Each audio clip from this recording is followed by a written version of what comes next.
Hello guys, आपका अपने channel super businessman पर स्वागत है। Please like share comment for more videos.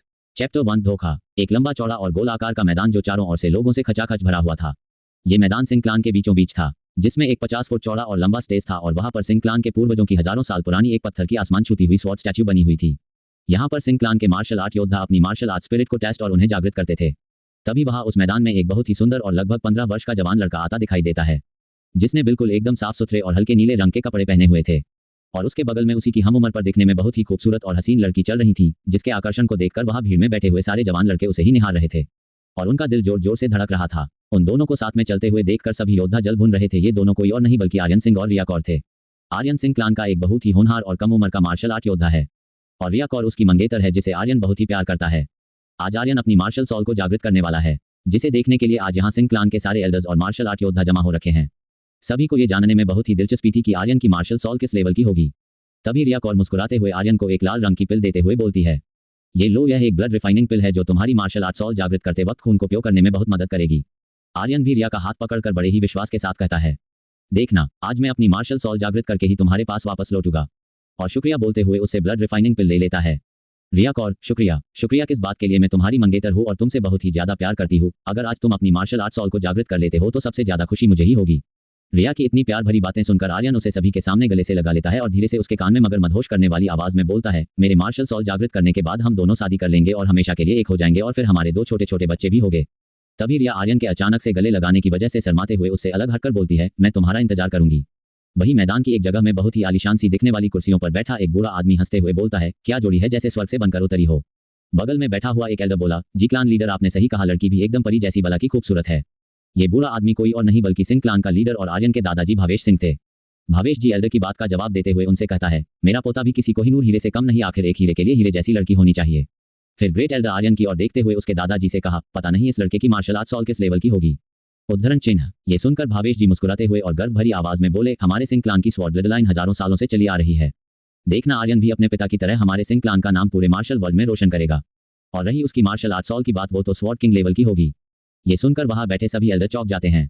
तभी एक एल्डर बोला, इतनी छोटी उम्र में किंग लेवल की मार्शल आर्ट सॉल जागृत करना कोई आम बात नहीं है। ये 7th लेवल की मार्शल आर्ट सॉल होती है, जिसे पाने में कुछ योद्धाओं की पूरी उम्र निकल जाती, पर वो एक किंग लेवल की मार्शल आर्ट सॉल जागृत नहीं कर पाते हैं। फिर दूसरा एल्डर, ये तो समझने वाली बात है, क्योंकि एक शेर की औलाद शेर ही पैदा होती है। आर्यन के पिता आरव सिंह हमारे टियनगु साम्राज्य के सबसे बड़े लेजेंडरी स्वॉर्ड योद्धा थे। वही दूसरी तरफ आर्यन उस स्टेज की सीढ़ियां चढ़ते हुए मन ही मन सोचता है, मेरे पिताजी ने 16 वर्ष की उम्र में हमारे सिंह क्लान का नाम पूरे टियनगु साम्राज्य में रोशन किया था। मुझे भी अपने पिता की तरह एक लेजेंडरी स्वॉर्ड योद्धा बनना होगा और उन्हीं की तरह एक king level martial sword soul जागृत करनी होगी, जिससे मेरे सिंह क्लान का नाम फिर से पूरे टियनगु साम्राज्य में रोशन हो सके। मैंने आज के दिन के लिए पूरे 8 साल जी जान लगाकर और खून पसीना एक करके मेहनत की है। मुझे मार्शल आर्ट के पीक पर पहुंचना ही होगा।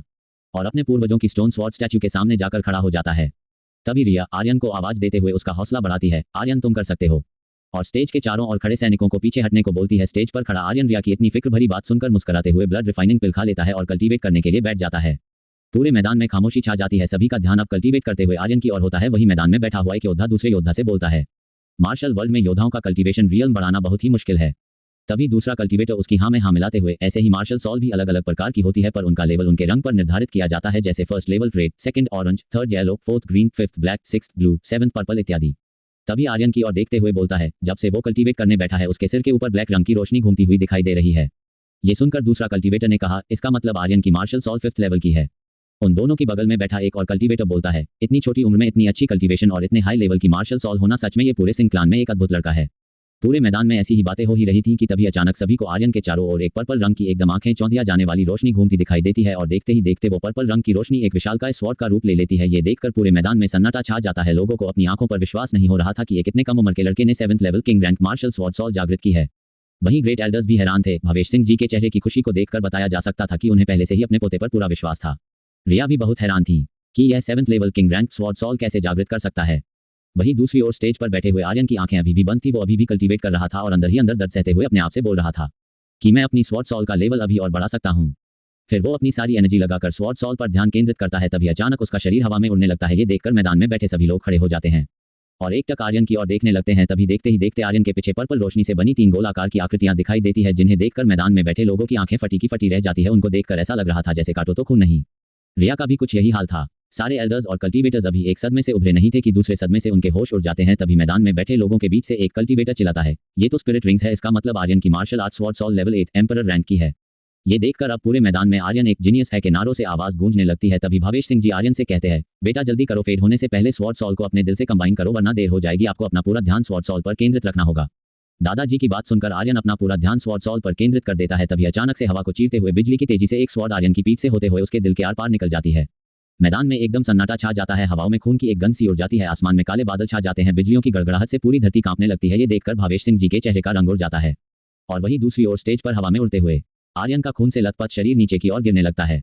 इस वक्त आर्यन के चेहरे पर कोई भाव नहीं था। उसका दिमाग तो पीठ पीछे स्वॉर्ड से वार करने वाले इंसान के चेहरे को देखकर एकदम ब्लैंक हो रखा था और उसके दिल में तो डे से ख्यालों की बाढ़ सी आ रखी थी। आर्यन पर पीठ पीछे वार करने वाला शख्स कोई और नहीं बल्कि उसी की मंगेतर रिया कौर थी, जिसके चेहरे पर एक कुटिल मुस्कान थी। तभी अपने पोते की ये हालत देखकर भावेश सिंह जी के गुस्से का कोई ठिकाना नहीं रहा और वो जल्दी से उड़कर मैदान के बीचों बीच बने स्टेज पर पहुंच जाता है और रिया पर अपनी स्वॉर्ड से अटैक कर देते हैं।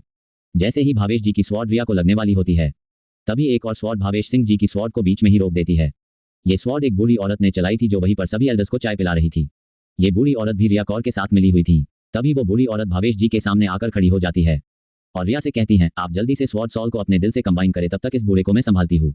उद्धरण चिन्ह। इतना सुनकर रिया स्वॉर्ड सॉल को अपने दिल से कंबाइन करने लगती है। वही अपने पोते की स्वॉर्ड सॉल को चोरी होते हुए देखकर भावेश जी आग बबूला हो जाते हैं। तभी वो अपनी पूरी एनर्जी को अनलीश करते हैं जिनकी वजह से पूरा मैदान कांपने लगता है और वह उस बूढ़ी औरत पर अपनी स्वॉर्ड से अटैक करते हैं। लेकिन वो बूढ़ी औरत भावेश जी के सारे अटैक्स का बड़े आराम से जवाब दे रही थी। शायद वो बूढ़ी औरत पावर्स में भावेश जी से भी अधिक लेवल पर थी, इसलिए भावेश जी कुछ नहीं कर पा रहे थे और घायल होकर नीचे गिर जाते हैं। भावेश जी को घायल देखकर आर्यन जोर से चिल्लाते हुए, दादाजी। उद्धरण चिन्ह। लेकिन घायल अवस्था में होने के कारण आर्यन कुछ भी नहीं कर सकता था सिवाय उन्हें अपनी लाचार नजरों से देखने के। और फिर सिंह क्लैन के सारे एल्डर्स और प्रैक्टिशनर उस बूढ़ी औरत पर अटैक कर देते हैं। तब तक रिया स्वॉर्ड सॉल को कंबाइन कर धीरे धीरे आर्यन के पास आती है। उसे देखकर आर्यन गुस्से में मुंह से खून थूकते हुए उससे पूछा, तुमने ऐसा क्यों किया? जिसे देखकर रिया ने हंसते हुए जवाब दिया, ताकतवर हमेशा ताकतवर होता है और एक कमजोर हमेशा कमजोर रहता है। फिर आर्यन के ऊपर पैर रखकर आगे कहा, तुम थर्ड क्लास क्लेन के प्रैक्टिशनर चीटी की तरह हो, हमेशा कुचले जाओगे। और क्या पूछा तुमने? मैंने ऐसा क्यों किया? क्योंकि मुझे तुम्हारी मार्शल स्वॉर्ड सॉल चाहिए थी। और आर्यन के ऊपर से पैर हटाकर स्टेज की सीढ़ियों की ओर जाने लगती है। वही दूसरी ओर भावेश सिंह जी घायल होकर नीचे गिरे हुए थे और सिंह क्लैन के बहुत सारे लॉ लेवल प्रैक्टिशनर उस बूढ़ी औरत के हाथों मारे जा चुके थे और सभी एल्डर्स भी घायल हो रखे थे। स्टेज पर रिया जाते जाते रुकती हैं और पीछे मुड़ते हुए आर्यन से बोलती है, और हाँ, एक बात तो मैं तुम्हें बताना ही भूल गई, तुम्हारे पिता आरव सिंह स्पिरिचुअल रेल्म में एक एंशिएंट फॉरबिडन एरिया में मारे गए थे। ये सुनकर आर्यन को और भी गुस्सा आता है लेकिन वह कुछ कर नहीं सकता था, जिसकी वजह से उसके मुंह से और भी खून निकलने लगता है। वही सारे एल्डर्स सोचते हैं, इतनी भयानक पावर्स शायद ही पूरे टियंगू साम्राज्य में इनका कोई मुकाबला कर पाए। तभी रिया बिना किसी भाव के उस बूढ़ी औरत को ऑर्डर देने वाले अंदाज से बोलती है, इन चिटियों को मसलने की कोई जरूरत नहीं, इनकी इतनी औकात भी नहीं कि इनका गंदा खून हमारी स्वॉर्ड पर भी लगे। अपने क्लान और लोगों के लिए ये सुनकर आर्यन मन ही मन गुस्से की खून भरी घूंट पी रहा था। तभी वह बूढ़ी औरत टेलीपोर्टेशन वॉइड ओपन करती है और रिया के साथ वहां से गायब हो जाती है। वही स्टेज पर आर्यन की आंखें बंद हो जाती है। क्या आर्यन सच में मर गया है? क्या आर्यन रिया से बदला ले पाएगा? क्या होगा आखिर इस बदले की कहानी का अंजाम? जानने के लिए बने रहे हमारी कहानी स्पिरिट वर्ल्ड के साथ।